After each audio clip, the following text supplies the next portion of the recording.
channel. My name is Taylor. If you're new, thank you for watching this video, and if you are a long-time subscriber, thank you for watching this video. It's been a while since I've seen y'all. I've had a baby. It's been a few months. We had a hospital stay. I've traveled a ton, but anywho, so this video is going to be the clean with me. I was supposed to post the week that I had my baby, and a reasoning on why I did not post that. And so it's that and just an update with some videos of him. I'm going to be posting some videos here pretty soon of like day in my life. I always say that wrong. Days in my life, and just other videos. I'm trying to navigate the whole mom thing and the videos thing and just all around. But like I said, thank you for stopping by my channel. If you like this video, subscribe to my channel and check out my other videos, and let's jump into it.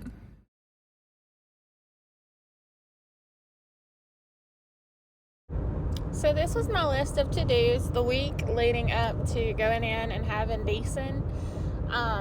I had a ton of stuff to do. I was nesting and I really just got to it. Looking back and watching this video now, I am completely just flabbergasted at the amount of things that I did and the just strenuous activity that I got done being 40 weeks pregnant.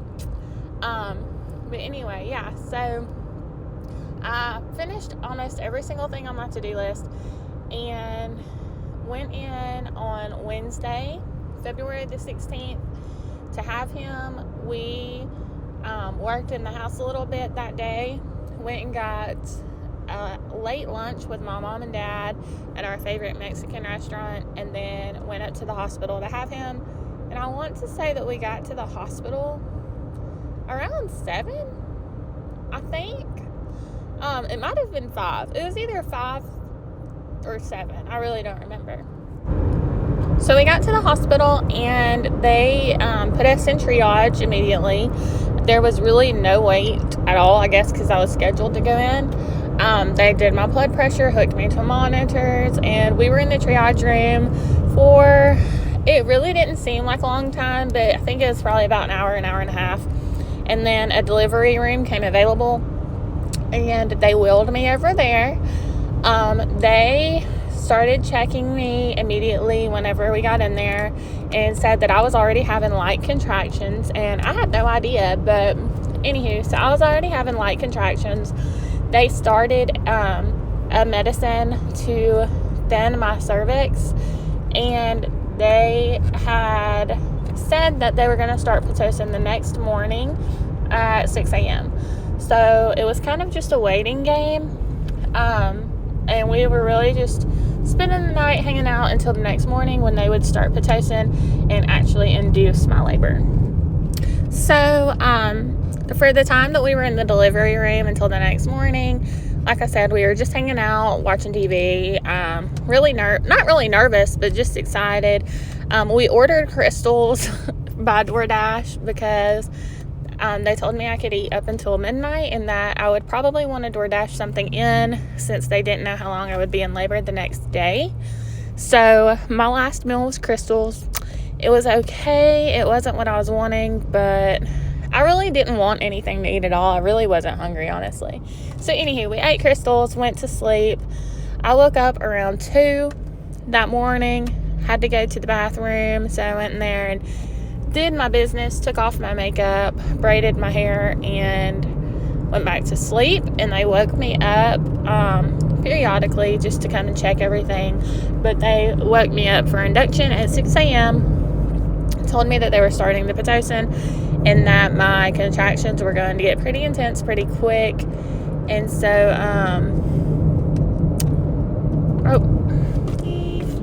oh my gosh. This logger truck almost just hit me. Hold on a moment. Okay, so back to scheduled programming. I'm recording these while I'm driving. I'm looking at the road, paying attention. I'm just talking. So if you hear background noise, that's what it is. Anyway, so they came in, started the Pitocin. They said that my contractions would probably get pretty intense pretty quickly. They did progress, but my contractions honestly never got to where like I couldn't handle them. I knew that I wanted an epidural, but I wanted to labor naturally as natural as I could, as long as I could. And so I got an epidural when I was, I think they said 5.5 centimeters dilated, 6 centimeters dilated. But I asked them, because I had read if you get it too early, then it'll wear off and you'll might as well just not have even had one. And so I felt like I didn't really need it. The contractions were getting to where like I couldn't speak sentences through them. I could answer yes and no, and like I was breathing through them. But I didn't want my delivery to be like an unpeaceful situation, and I didn't know how I was going to handle being at a 10 and actually delivering and it being my first baby. I decided to get an epidural then, around 5.5 to 6 centimeters. I think that was around 2 o'clock. I'm really not sure. Bailey knows all the timelines. But they gave me that and then gave me a peanut ball. And the peanut ball was what really sped everything up. And I was ready to push. And at 10, I believe around 4 p.m.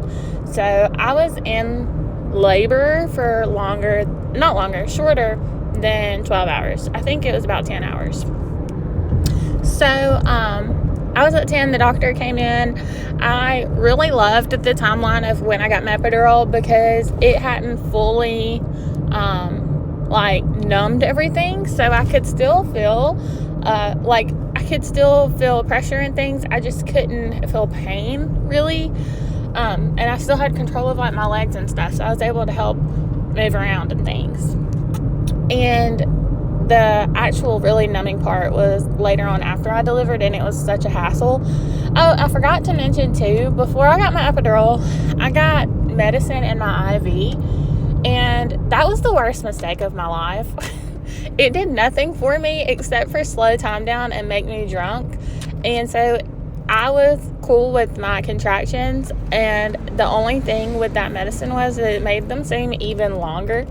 So, everything just felt so drawn out to me, and I had no concept of time.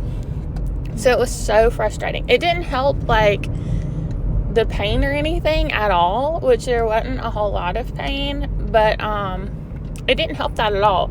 It just made it more aggravating. So, looking back, I wish I wouldn't have got that, and I know that I won't get it next time.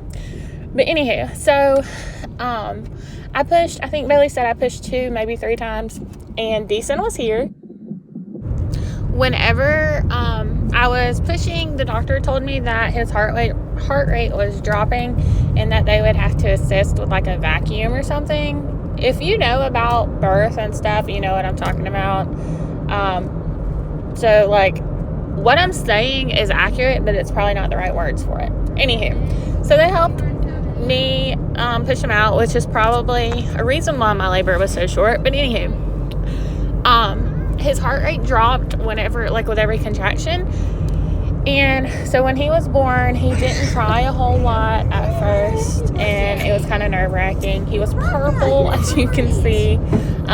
They took him immediately to the, little baby station they had set up. His O2 levels were low. His heart rate was low.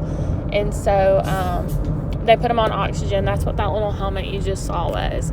And so he immediately went to the NICU. They brought him back for maybe 5 minutes to see if skin to skin would get his heart rate up and his O2 levels adjusted, and it didn't. So they took him away again, and he stayed in NICU the entire visit. So that was really hard, and that's part of the reason why I didn't share a lot when he was first born. We were in the NICU for 9 days. He was in there the 2 days that I was admitted, and then an additional week. And so, so it was a hard time, but I was able to stay with him. And I really feel like he wouldn't have been there the additional 2 days if we wouldn't have had the nurse we did for 2 days of those stay. But anywho, I'm not going to go off on that. He had oxygen, and they said that he was born with fluid on his lungs, and he could breathe, but his lungs weren't producing the substance that it needed to keep them open. So apparently with fast labors like that, your baby doesn't have as much time for the contractions to squeeze out that fluid. And so additionally to that fluid being there still, his lungs didn't develop the substance that coats them. I hope this is making sense. Anyway, it didn't develop the substance that coats them to keep them open. So they call it sticky lungs. And what that substance does is helps when you're breathing to keep the lungs fully open. But he didn't have that. So it was almost like his lungs were semi-collapsed, they said. But he pressed past that. They said that it's actually like a known thing with some newborns, and it resolves itself in a couple of days. For him, it just took a little longer. But like I said, I feel like if we hadn't had the nurse we did for 2 days, we wouldn't have been there as long. But we're home, we're healthy. He is the happiest baby. He's camera shy. Anytime I get out the camera, he quits smiling and laughing, and he's going to work past that. He may not know it yet, but we're going to work past that. And, yeah, so we got to come home, and I've been home with him ever since.